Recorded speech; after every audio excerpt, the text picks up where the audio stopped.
Hello mga kasenyor, magandang hapon po sa lahat. Narito po tayo sa aking backyard garden. Ang tanim nito ay kamuting kahoy.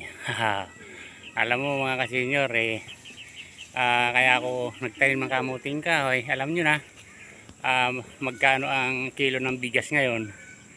Ang kilo ng bigas ngayon nasa 50 to 70 na per kilo, no? Hindi na ako basta-basta nakakabili ng ganong klaseng bigas kasi nga alam nyo na senior na tayo at ito na lang, magkakamuti ka na lang, kamuting kahoy. Ito naman ang nagpalaki sa aking mga buto noon maliit pa ako, kaya ito nagsisikap tayong makapagtanim. Meron na akong mga ilang mga kamuting kahoy.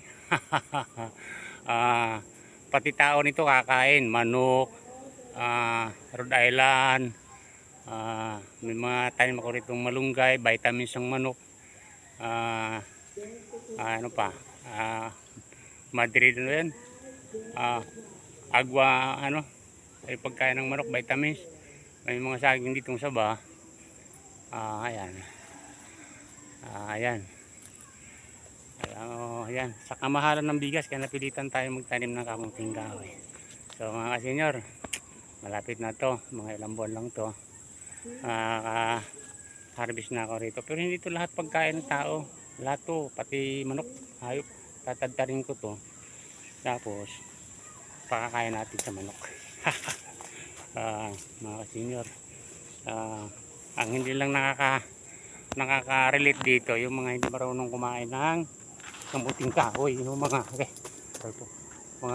mayayaman, yung mga smuggler, hindi ko marunong kumain ng kamuting kahoy yan, rising smuggler, yung mga hoardings, nag-hoarding ng mga ng bigas. Nako, yan ang hindi kumakain ng kamuting kahoy. Pero tayo, pinalaki tayo ni kamuting kahoy nito. Ni kamuting kahoy ay kakain tayo dito.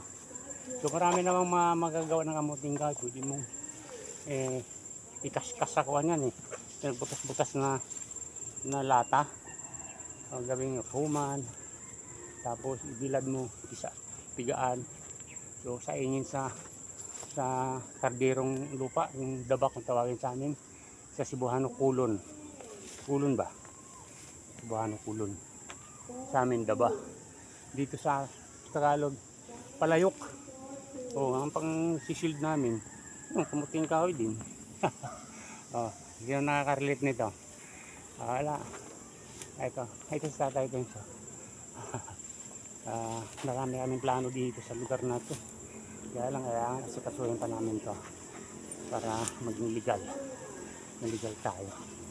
So ayun so ayan.